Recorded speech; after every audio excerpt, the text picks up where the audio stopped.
2A ಕೆಲವರಿದ್ದಾರೆ, ಅವ್ರನ್ನೂ ಕೂಡ disturb ಮಾಡ್ತಾ ಇಲ್ಲ. ಕೇವಲ 2B ಇದ್ದವರು ಇಲ್ಲೇನು ಕಂಡೀಷನ್ ಇದೆ ಅದೇ ಕಂಡೀಷನಲ್ಲಿ ಅಲ್ಲಿಗೆ ಶಿಫ್ಟ್ ಆಗ್ತಾರೆ ಅವರು. ಈ 4% ಉಳಿದಿದ್ದನ್ನು 2C ಆ್ಯಂಡ್ 2Dಗೆ ಹಂಚಲಾಗಿದೆ. ಹೀಗೆ ಬಹಳ ದಿನಗಳ ಒಂದು ಏನು ಬ್ಯಾಕ್ವರ್ಡ್ ಕ್ಲಾಸಲ್ಲಿರುವಂಥ ಅಶೋತ್ತರಗಳೇನಿತ್ತು ಅವುಗಳನ್ನು ಈಡೇರಿಸುವಂಥ ಒಂದು ಪ್ರಯತ್ನಗಳನ್ನು ಇವತ್ತು ನಾವು ಮಾಡಿದ್ದೇವೆ. ಕ್ಯಾಬಿನೆಟಲ್ಲಿ ಡಿಸಿಷನ್ ತೊಗೊಂಡಿದ್ದೇವೆ. ಒಂದು. ಎರಡನೇದಾಗಿ ಇನ್ನು ಕೆಲವು ಸಣ್ಣ ಸಣ್ಣ ಸಮಾಜಗಳಿದ್ದಾವೆ. ಮೊನ್ನೆ ಬ್ಯಾಕ್ವರ್ಡ್ ಕ್ಲಾಸ್ ತಾನೇ ರಿಪೋರ್ಟ್ ಕೊಟ್ಟಿದ್ದಾರೆ. ಅವು ಯಾವ ಲಿಸ್ಟಲ್ಲೂ ಇಲ್ಲ. ಅವರು ಬ್ಯಾಕ್ವರ್ಡ್ ಕ್ಲಾಸ್ ಲಿಸ್ಟಲ್ಲಿ ಇಲ್ಲೇ ಇಲ್ಲ. ಅವರು ಯಾವ ಕ್ಯಾಟಗರಿಲೂ ಇಲ್ಲ. ಅವ್ರ ಬಗ್ಗೆ ಏನು ಮಾಡಬೇಕು ಅಂತ ಮೊನ್ನೆ ಸೆಕೆಂಡ್ ರಿಪೋರ್ಟನ್ನು ಬ್ಯಾಕ್ವರ್ಡ್ ಕ್ಲಾಸ್ ಕೊಟ್ಟಿದ್ದಾರೆ. ಅದನ್ನು ಸಂಪೂರ್ಣವಾಗಿ ಅಧ್ಯಯನ ಮಾಡಿ ಮುಂದಿನ ತೀರ್ಮಾನಗಳನ್ನು ನಮ್ಮ ಸರ್ಕಾರ ಆ ಸಣ್ಣ ಸಣ್ಣ ಸಮಾಜಗಳಿಗೆ ಏನು ಮಾಡಬೇಕು ಅನ್ನೋದು ಕೂಡ ತಗೋಬೇಕು ಅಂಥೇಳಿ ಕ್ಯಾಬಿನೆಟ್ಟಲ್ಲಿ ಮುಂದಿನ ತೀರ್ಮಾನಗಳನ್ನು ತಗೋಬೇಕು ಅಂಥೇಳಿ ನಿರ್ಣಯ ಆಗಿದೆ. ಇನ್ನು ST ಸೇರಿಸಬೇಕು ಅಂತ ಕಾಡು ಕುರುಬ, ಗೊಂಡ ಕುರುಬ 2 ರೆಕಮೆಂಡೇಷನ್ನು 4 ಜಿಲ್ಲೆಗಳಲ್ಲಿ ಈಗಾಗಲೇ ಹೋಗಿದೆ. ಎಂಥ್ರೋಪಾಲಜಿ ಸ್ಟಡಿ ಮಾಡಬೇಕು ಅಂಥೇಳಿ ಮೈಸೂರಿನ ಇನ್ಸ್ಟಿಟ್ಯೂಷನ್ಗೆ ಎಂಥ್ರೋಪಾಲಜಿ ಸ್ಟಡಿಗೆ ಕೊಟ್ಟಿದ್ದರು. ಅವರು ನಿನ್ನೆನೇ ರಿಪೋರ್ಟ್ ಕೊಟ್ಟಿದ್ದಾರೆ. ಅದು ಕೂಡ ಕ್ಯಾಬಿನೆಟಲ್ಲಿ ಚರ್ಚೆ ಆಗಿ ಇದರಲ್ಲಿ ನಮ್ಮದೇನು ಪಾತ್ರ ಇಲ್ಲ. ಯಾವ ರೀತಿ SC ಇಂಟರ್ನಲ್ ರಿಸರ್ವೇಷನ್ ನಾವು ರೆಕಮೆಂಡ್ ಮಾಡೋದು, we have to recommend to government of India. ಅದೇ ರೀತಿ ಇದನ್ನು ರೆಕಮೆಂಡ್ ಮಾಡೋ ಸಲುವಾಗಿ we have advised our department, ನೀವೇನು ರೆಕಮೆಂಡ್ ಮಾಡ್ತೀರಿ ಅದು ಆ್ಯಸ್ ಪರ್ ರೂಲ್ಸು ಮತ್ತು ಕೆಲವು ಕಂಡೀಷನ್ಸ್ 5 ಕ್ರೈಟೀರಿಯಾಸ್ ಇದೆ.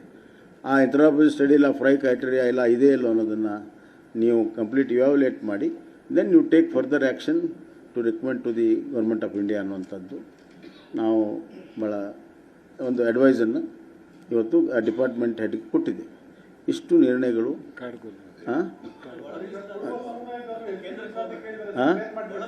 ಹೌದು, ಒಳ್ಳೆ ಮೀಸಲಾತಿ ಕೇಂದ್ರಕ್ಕೆ ಹೋಗಬೇಕಾಗ್ತದೆ. ನಾವು ಬರೀ recommendation, it's just a recommendation, it has to go there. ಆಮೇಲೆ ಅಲ್ಲ ಇನ್ನೊಂದು ಒಂದೇ ನಿಮಿಷ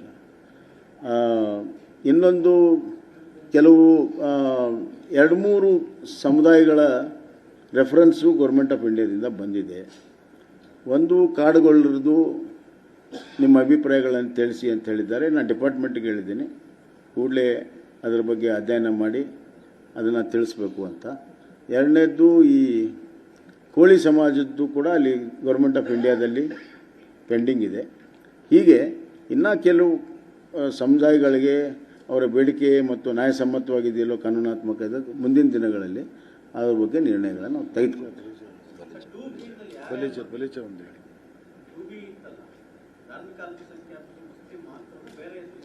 ಬೇರೆ ಸಮುದಾಯ ಇಲ್ಲ. Muslims are divided in 3. ಒಂದು ಪ್ರವರ್ಗ 1 ಸ್ವಲ್ಪ, 2A ಕೆಲವರು, ಇನ್ನು 2B ಪ್ಯೂರ್ ಮುಸ್ಲಿಮ್ಸ್ ಇತ್ತು.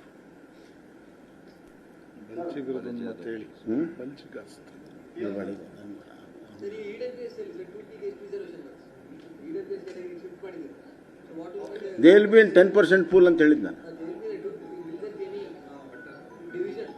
ನೋ ಕಾನ್ಸ್ಟಿಟ್ಯೂಷನಲ್ಲಿ ಆ ಪ್ರೊವಿಷನ್ ಇಲ್ಲ ಅಲ್ಲಿ. ಅದೇ ಕಾನ್ಸ್ಟಿಟ್ಯೂಷನಲ್ಲಿ ಅವ್ರು ಭಾಳ ಸಿಂಪಲ್ಲಾಗಿ ಹೇಳಿದ್ದಾರೆ, those caste which are not under SC, ST, OBC reservation, other than that ಅವರು ಎಲ್ಲರೂ ಕೂಡ ಎಕನಾಮಿಕ್ ವೀಕರ್ ಸೆಕ್ಷನಲ್ಲಿ ಬರ್ತಾರೆ. ಆ ಕ್ಯಾಟಗರಿಯಲ್ಲಿ 10% ಇದೆ.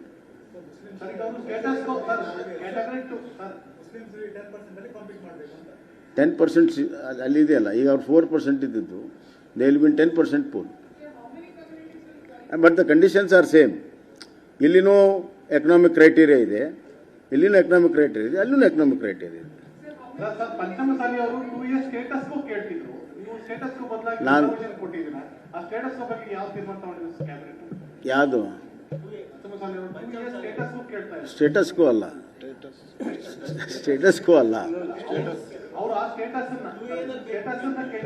ಇಲ್ಲ, ಈಗ ಅದೆಲ್ಲ ಕಳೆದ ಬಾರಿ ನಾವು ಎಕ್ಸ್ಪ್ಲೇನ್ ಮಾಡಿ ಹೇಳಿದ್ದೇವೆ.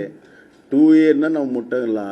2Aದಲ್ಲಿರುವಂಥ 15% ಏನಿದೆ ಬ್ಯಾಕ್ವರ್ಡ್ ಕ್ಲಾಸಸ್ಸು ಅದನ್ನು ನಾವು ಟಚ್ ಮಾಡಲ್ಲ ಅಂತ ಭಾಳ ಸ್ಪಷ್ಟವಾಗಿ ಹೇಳಿದ್ದೇವೆ. ಹೀಗಾಗಿ 2 ಕ್ಯಾಟಗರಿಯಲ್ಲಿ ನಾವು ಹಾಕಿದ್ದೇವೆ. 2 ಕ್ಯಾಟಗರಿ ಹಾಕಿದ್ದರಿಂದ ಅದರಲ್ಲಿ ನಾವು ಒಕ್ಕಲಿಗ ಮತ್ತು ಲಿಂಗಾಯತರನ್ನ 2 ಕ್ಯಾಟಗರಿಲಿ ಹಾಕಿದ್ದೇವೆ. ಅದಕ್ಕೆ 2C and 2D ಅಂತ ಕರೆದಿದ್ದೇವೆ. ಅದಕ್ಕೀಗ ಹೆಚ್ಚು ಮಾಡಿದ್ದೇವೆ.